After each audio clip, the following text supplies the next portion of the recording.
The incessant singing of birds from early morning has become very annoying.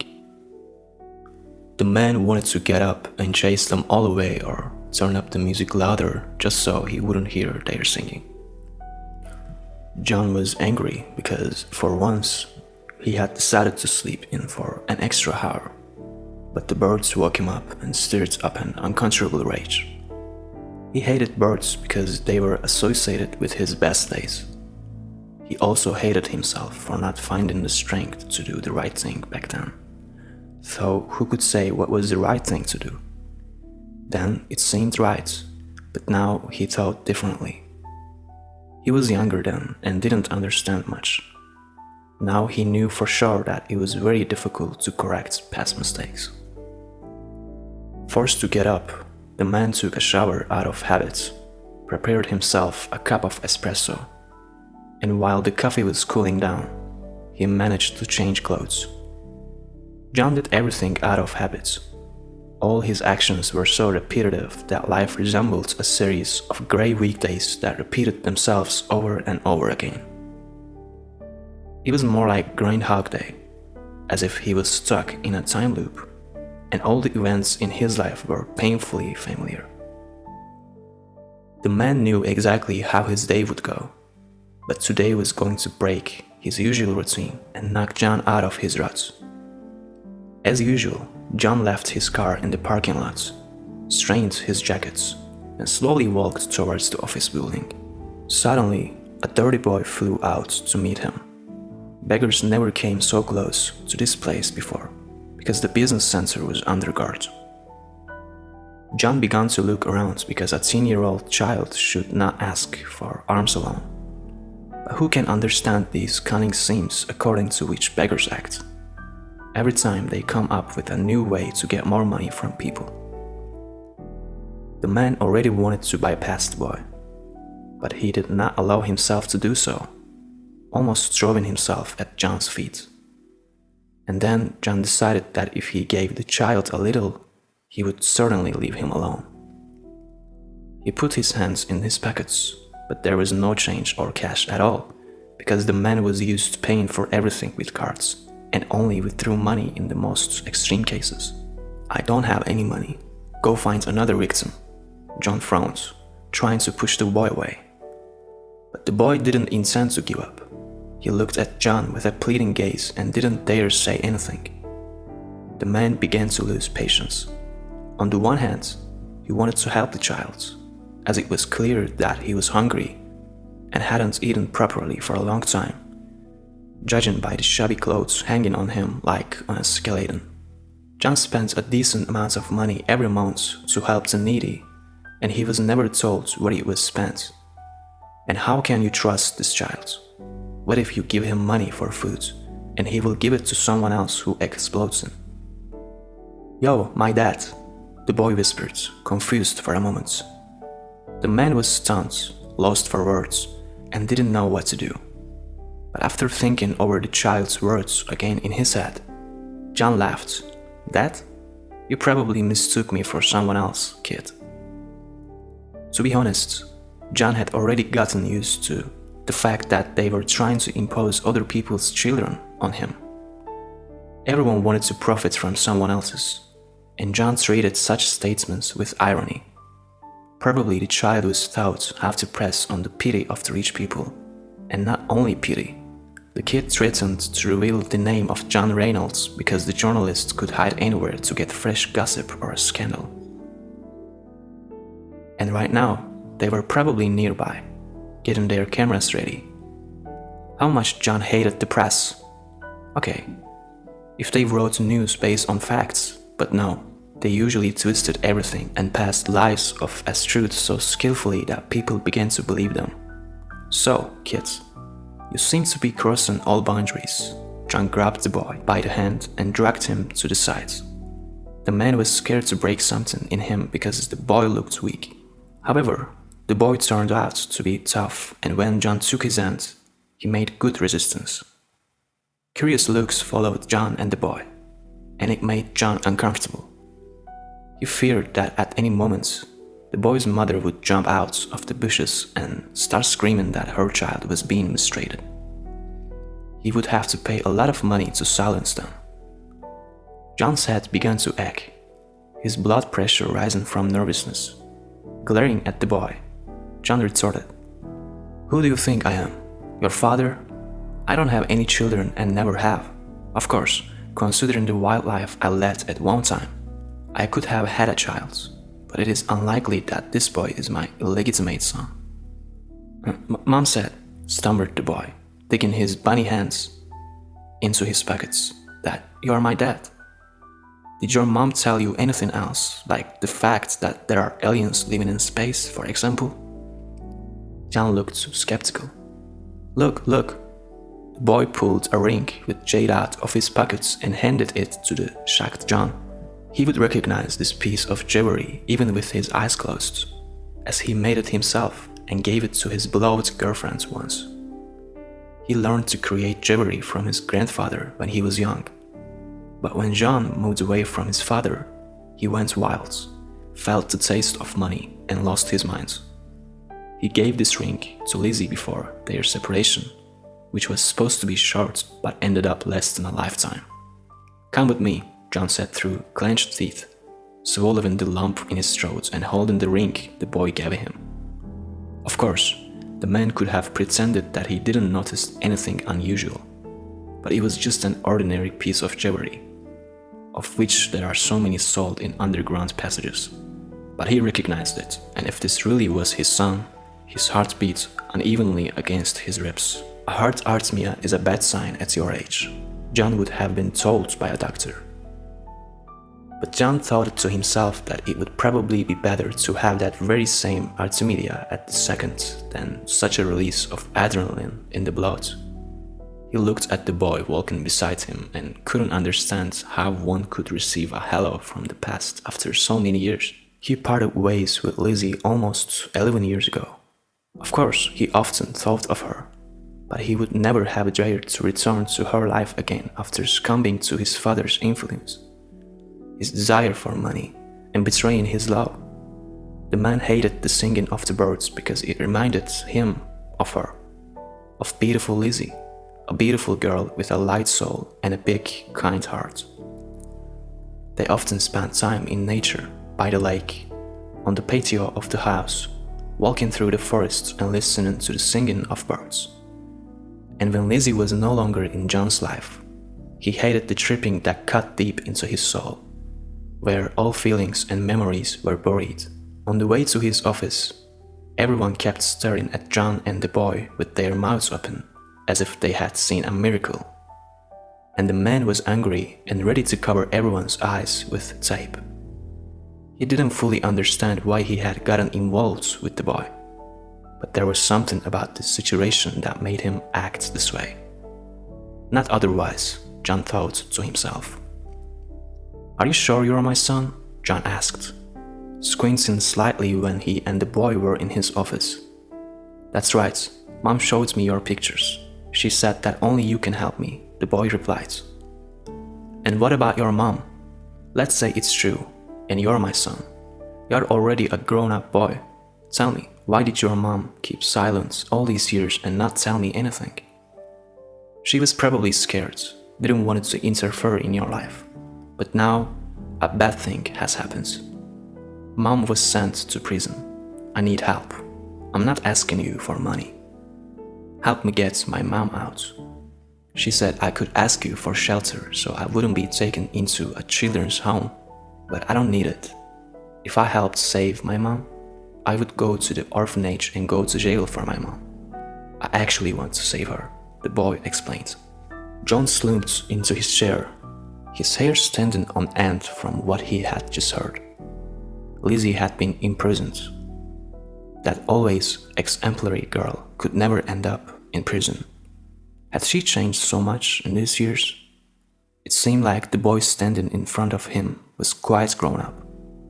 Although he may have spoken intelligently, he was still a kid whose eyes were filled with the strongest fear. "What's your name, kid?" John asked, still trying to convince himself that this was not his son, despite the multitude of pieces of the same puzzle that were ready to fit into a common picture. Ryan, Mom said that my dad wanted to name me. She never told me anything about you before, never said where you disappeared to. And when the police came, she had no other choice. She handed me the ring and told me to try to find help from you since we have no one else. And I didn't want it to go to an orphanage. It's not good there, and no one will help my mom, Ryan explained. And what's your mom's name? John was still trying to convince himself. Lizzie, you know what her name is, the boyfriend's? Mom kept clippings from newspapers with your interviews. I did not understand why she was collecting them all, but then it dawns on me. I don't know why she was afraid to tell me about you. I wouldn't have come without a reason like now. And why did they imprison your mom? John continued to bombard the boy with questions, even though he knew he had to think about how he could help. Our neighbor, Mrs. Garrison, was very sick. She helped us at one time like no one else. She sat with me while my mom was at work.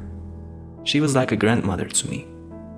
My mom worked in a hospital and had access to medicines that were very difficult to get. Mrs. Garrison had to wait until all the approvals were passed. But how much to wait if the poor old lady was dying of pain? While she went through all the necessary commissions, my mother decided to take some and then return it when Mrs. Garrison got her medicine. But they noticed it, and she was condemned, saying she should have waited and they would have given it to her for free. One good thing, Mrs. Garrison was taken to the hospital. They took her under special care. Now I don't know how to get my mother out, if I had the money to bribe whoever I've had to. Oh, kid, John said, shaking his head. You are still too young to be giving bribes to anyone. But I'm a real man, Ryan protested. You should not look at me just because I'm a boy. I would do anything for my mother. Suddenly, it seemed to John that he was not talking to a child, but to a fully formed adult personality. The boy spoke just like an adult, although according to John's rough calculations, he was only 10 years old. Okay, let's think of something together to get your mom out of prison. They shouldn't have put her there for that. And if we have to, we will give a bribe, John said, determined to help. I don't have any money, Ryan said, shaking. The ring his mom strictly forbade him from selling, just like that. She said that only if someone threatened my life, then you would refuse to help. But otherwise, she asked to keep the precious thing safe. John's heart tightened, and that nasty, suffocating lump formed in his throat again. It was hard for the man to think about the past when he was so happy but left it all behind. How would his life have turned out now if he had chosen the woman he loved instead of the money? Back then, he probably would have worked somewhere in a company or maybe become a farmer. Who knows, now you can't even guess how it could have been if. And Lizzie didn't forget about him. She kept his ring, so she loved him, not hated him. Or maybe it was the other way around. Perhaps she wanted to use it as a weapon against him one day and blame him for everything, saying everything she had kept inside for years. Summoning his secretary, John ordered her to get clothes and a meal for the boy as quickly as possible while he was in a meeting. He also strongly recommended that Ryan did not leave the office and warned the secretary that if he disappeared, the punishment would be severe. During the meeting, John couldn't stop thinking about Lizzie. She was always too kind and self-sacrificing, always doing so much more for others than she did for herself. She was a real angel and remained so. Deciding that he would pull Lizzie out at any cost, John was afraid to think about what would happen to them afterwards. He did not expect her to welcome him with open arms. He wanted to ask Ryan if his mother had raised him alone all these years, and if she had a husband during that time. However, He felt that it would be shameful to ask a child such questions, even though Ryan tried to act grown-up and independent. After the meeting, John returned to the office to find that Ryan had already been fed. However, there was no smile on his face, only sadness because he missed his mother. They were each other's only family, even though his mother always considered him a child. Ryan tried to help her, and in the small country community where they were living, he always found a part-time job. Sometimes, he bought her flowers or bought her chocolates to see her smile. Of course, she scolded him for being too young to earn money, but also praised him for his independence. Since she had no family to rely on, most of all, she feared that he would be taken away and sent to an orphanage. So she tried to earn as much money as possible to pay off the debts she had accumulated while Ryan was a baby and often sick.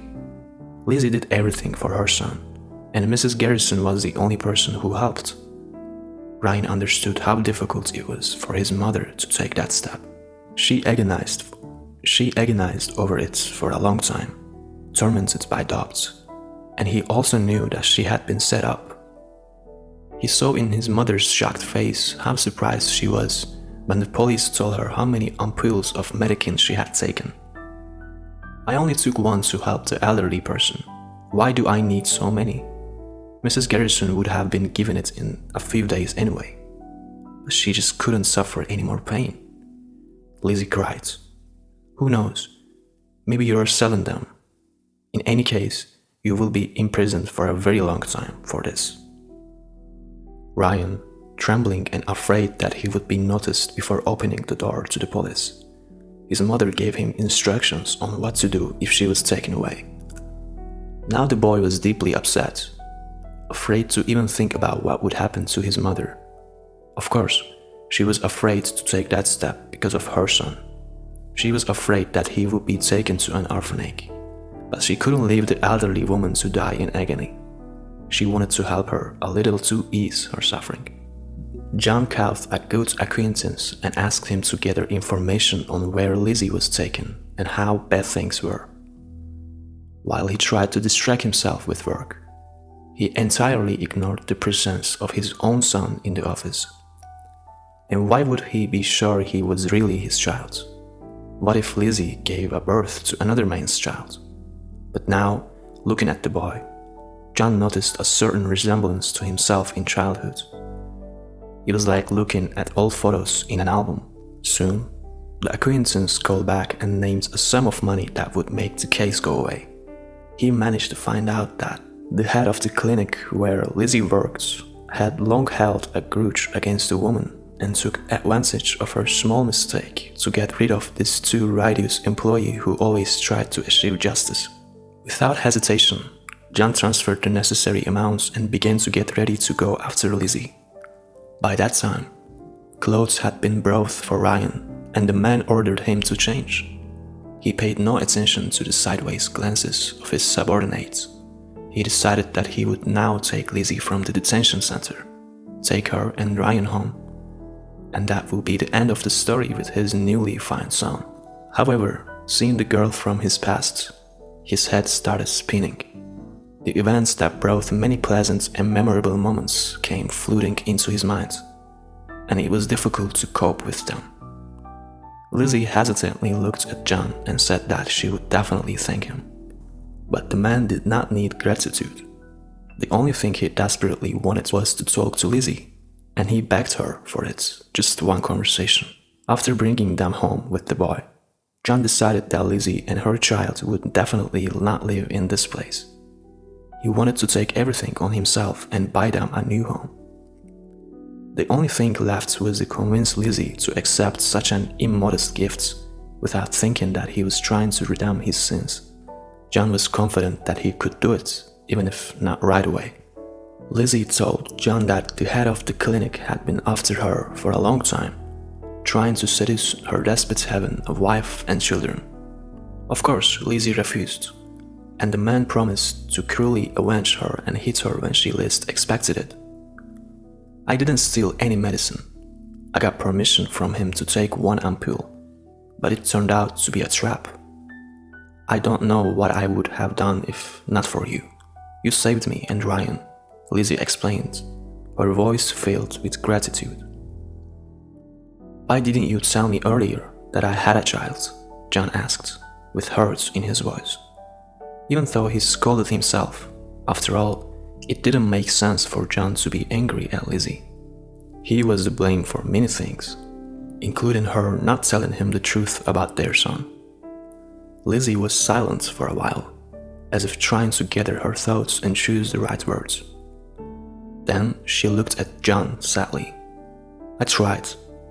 I found your address and came to tell you about the pregnancy, but your father kicked me out. He said you were getting married, and then the news of the wedding broke. What was I supposed to do? You did not want to talk. You did not tell me anything, and you didn't even say that you were planning to marry someone else. It was a marriage of convenience. We divorced a few months after the merger of the companies," Lizzie explains. John tried to justify himself. "I know I don't deserve forgiveness, but I really wish you could find it in your heart to give it to me. My father didn't tell me about the child. I didn't know, but that doesn't diminish my guilt." John got up, said goodbye to Lizzie, and left, realizing that they both needed time. He had to come to terms with the fact that he had a son, and Lizzie had to think things over and decide whether she was ready to trust someone who had betrayed her once again. John started visiting his former girlfriends and son frequently, bringing gifts. One day, Boy invited him to have a serious conversation. "Stop tormenting Mom. Thank you for your help, but you need to make up your minds. Either apologize to her properly and live together, or stop coming here for no reason. Mom cries secretly after your visits. She is still suffering. I can't bear to see her suffer," Ryan said firmly. John was proud of his son, who was smart and brave beyond his years, and he finally decided to talk to Lizzie. The woman found the strength to forgive the man and let go of all the resentments, stepping from the past into the present, across the huge chasm that had once separated them. Lizzie and her son moved into John's house.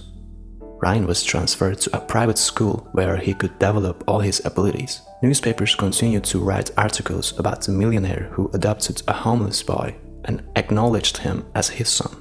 Journalists tried to smear John on the orders of his competitors, but they didn't gain anything from it because the man didn't fall for the provocation.